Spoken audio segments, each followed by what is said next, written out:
toutes et à tous au journal des régions. Direction Le Mono où s'est tenue une session conjointe de la conférence administrative départementale et du cadre de concertation et de coordination. La rencontre a eu lieu à Posotomé dans la commune de Bopa et elle a été présidée par l'autorité préfectorale. Elle a permis de dévoiler les meilleures communes mobilisatrices de ressources propres de l'année 2024. Samira Chabibandé pour le point. Sécurité dans le département du Mono, les grands enjeux et les perspectives est l'un des thèmes inscrits dans l'agenda de la session conjointe de la conférence administrative départementale du Mono et du cadre de concertation et de coordination CAD CDCC. Le dispositif sécurité dans le département, d'évaluer les perspectives. Le point du programme annuel d'assistance conseil 2024 afin de valider également le programme d'assistance conseil 2025. L'évaluation des communes. À l'issue de l'évaluation, la commune de Bopa arrive en tête en matière de mobilisation des ressources propres dans le département du Mono pour le compte de l'année 2024. En deuxième place se trouve la commune d'Atémé. Suivent ensuite Komé, Grand Popo, Houéogbe, puis Lokossa. Bopa n'a pas de carrière. Bopa ne compte que sur ses marchés et que sur certaines ressources de manifestation. Mais en matière administrative, Bopa se porte très bien parce que nous faisons ce qui est demandé avec le SE qui est là et qui suit tout de près.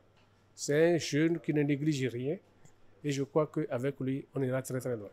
Prochainement, les communes seront évaluées selon leur capacité de mobilisation des ressources propres. Ça nous met encore au travail pour qu'en étant deuxième, on ne puisse pas perdre, non seulement perdre cette place, mais peut-être devenir la première commune l'année prochaine. Malheureusement, vous avez pu constater avec nous que les communes qui se sont illustrées l'année dernière comme premières sont cette année celles qui sont restées à la traîne. Pour nous, ce n'est pas un bon résultat. Cela ne traduit pas l'engouement, l'engagement et tout le sacrifice que la tutelle consent pour appuyer nos communes. Chaque acteur est reparti ici conscient de ses faiblesses afin qu'à la prochaine évaluation, nous puissions avoir un tableau plus reluisant. Il est donc attendu des maires, secrétaires exécutifs et autres cadres techniques des mairies plus d'engagement et de rigueur pour améliorer ces scores peu honorables. La direction de Pepco Bethesda et tout le staff de cette association ont sacrifié à la tradition de présentation de vœux le vendredi dernier. Cela a été l'occasion pour les responsables de l'association spécialisée dans la microfinance et les activités agro-pastorales de lancer de nouveaux défis au profit de la nouvelle année. Suivons le compte rendu avec Arnaud Adadja.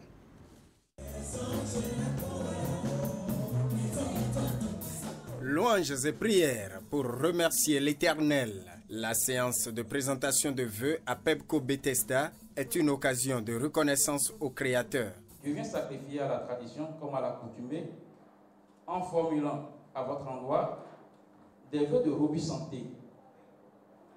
Amen. Des vœux de prospérité et de bonheur. Comme vous avez pu le remarquer, nous avons réalisé à fin 2024 de résultats très résultats avec l'aide de l'Éternel, même si tous les objectifs ne sont pas atteints à 100% comme on l'aurait souhaité.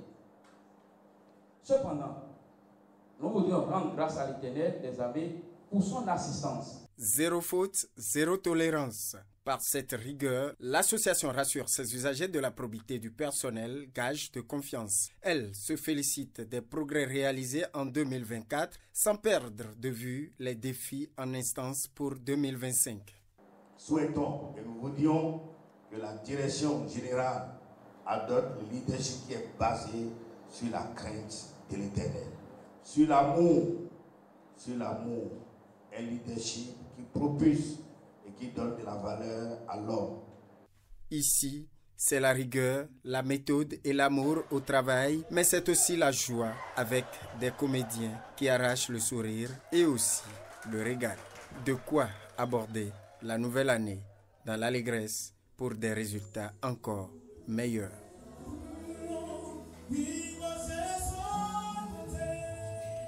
Allons au rendez-vous du dialogue des femmes africaines à Johannesburg pour nous intéresser à ce panel. Il est intitulé « Repenser le progrès et la responsabilité dans l'agenda du genre en Afrique ». Il a permis aux participants d'évaluer les acquis du plan d'action Pékin, un plan adopté depuis 1995. Bénédicte Possou et Alessandra Jotan nous en parlent. C'est un panel de haut niveau pour explorer de nouvelles stratégies à mettre en œuvre. En 1995, un plan a été conçu à Pékin en vue de l'avancement des droits de la femme. 30 ans après, il convient de faire le bilan. C'était un grand rassemblement de toutes les nations du monde, plus de 17 000 personnes s'étaient rassemblées. Il était question de discuter de la participation des femmes au développement économique des nations. Il était question également de discuter des droits des femmes, le droit au vote, le droit à la scolarisation. Il y avait des leaders à cette réunion-là que j'ai eu l'opportunité de serrer dans mes bras à Afouid. Le chemin parcouru est magnifique. La preuve, je vous parle ici aujourd'hui. Aujourd'hui, les femmes ont le droit de parler, le droit de voter.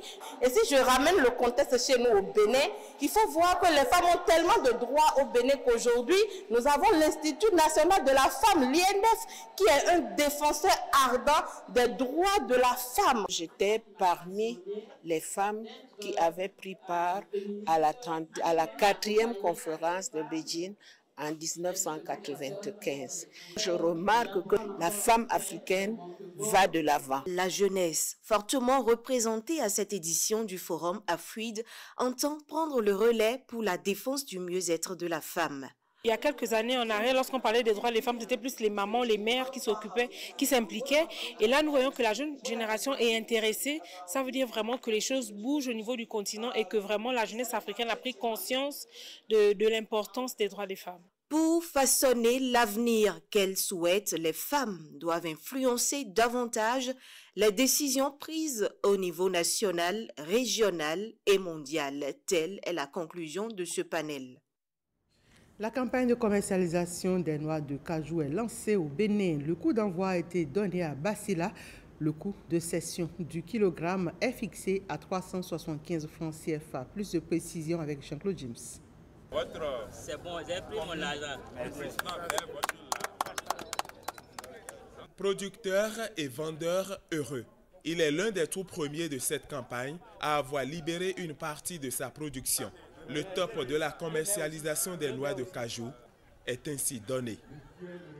Prix d'achat aux producteurs, 375 francs, dont 5 francs pour les fonctions critiques.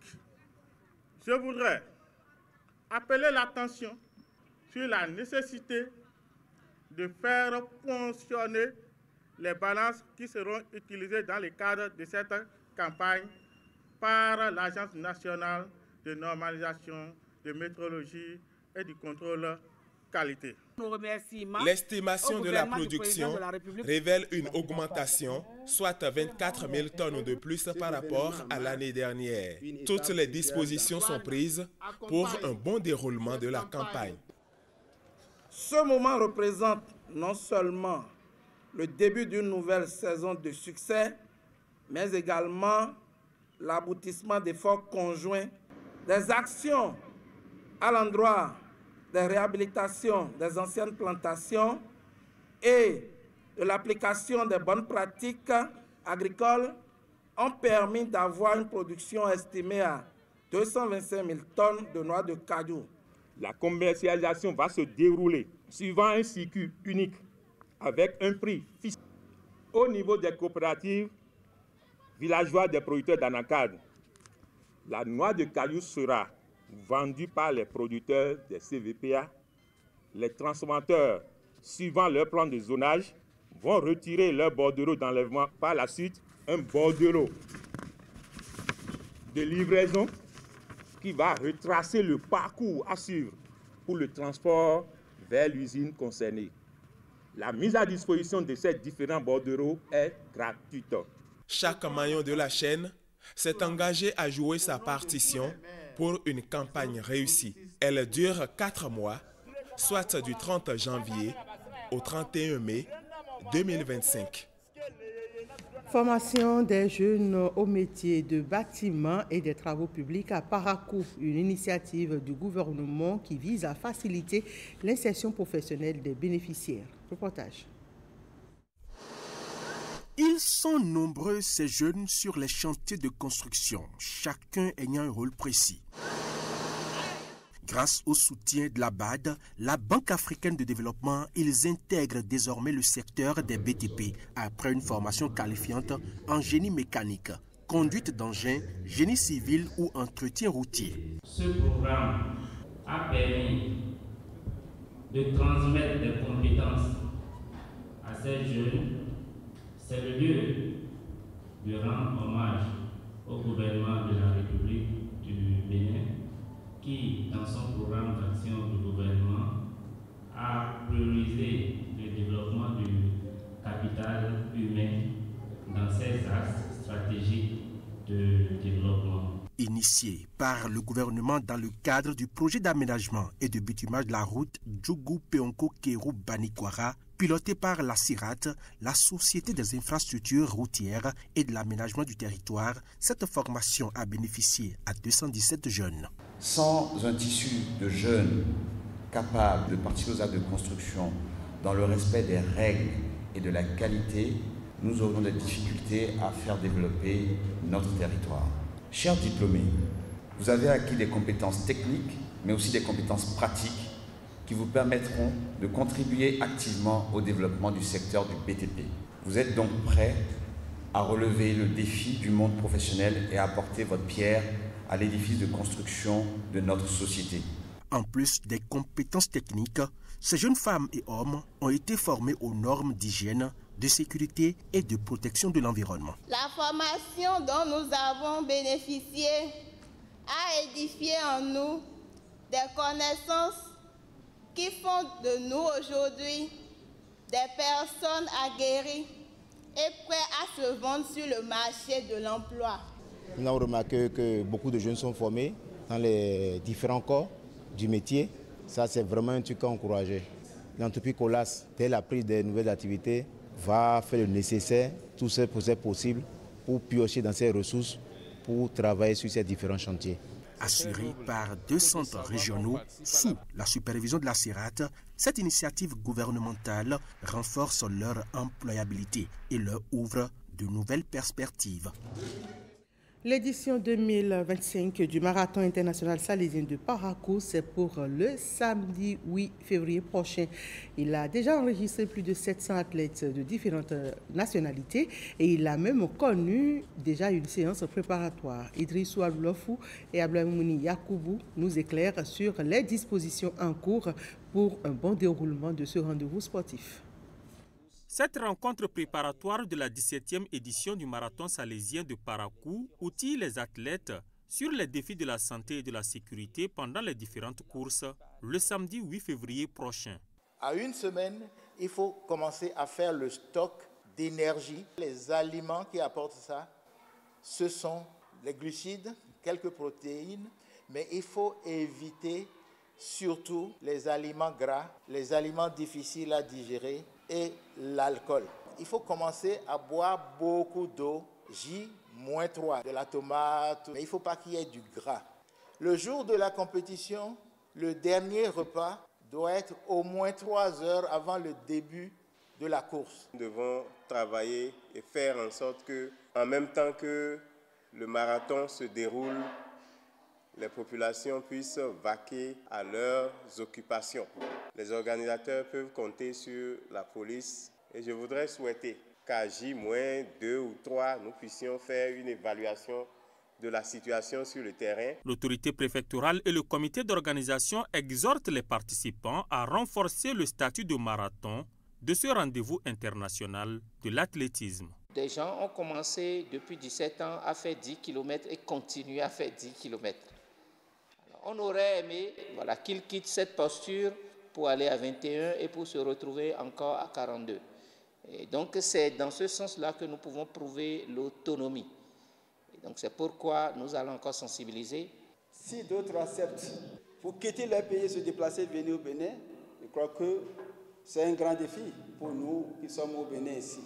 C'est pourquoi j'invite La population de Parakou, de tout le département de Borgou, a se levé pour vraiment s'inscrire. Je m'inscris dans tout ce qui est dit pour remercier tous ces acteurs, ces organisateurs, pour dire que nous avons de la chance que les gens ne commencent pas à comprendre que le marathon, c'est vrai, c'est d'abord une mission d'église, mais l'éducation à la santé pour les uns et pour les autres, c'est une affaire de tout le monde. Le comité d'organisation a enfin dévoilé les circuits du marathon dans la ville de Parakou.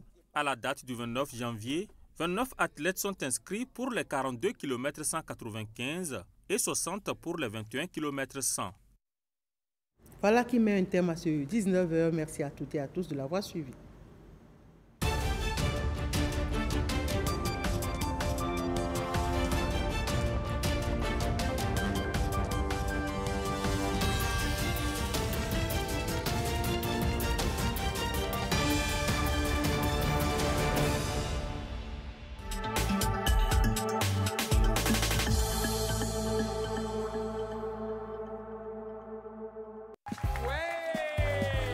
Je suis ravie de vous recevoir dans ce tout nouveau programme qui est là pour mettre en lumière les talents, l'excellence à la